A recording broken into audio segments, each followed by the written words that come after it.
Grażyna Żarko, katolicki głos w internecie.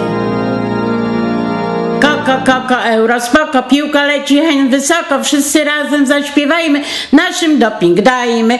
Koko, euro, spoko, piłka leci, hen wysoko, wszyscy razem zaśpiewajmy, naszym doping dajmy.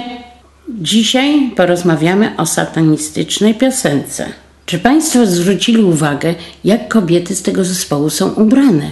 To wcale nie przypomina zespołu. Ja nie znam takiego stroju ludowego w Polsce. To mi przypomina jakąś sektę. To skandal, żeby takie podstarzałe satanistki wprowadzać do show biznesu. I te satanistki, mormonki czy coś jeszcze, no nie wiem, ale to jest niemożliwe. Polaczki, prostaczki będą mieli co śpiewać do kiełbasy, do piwka właśnie. Ja widzę po ich oczach, co one biorą.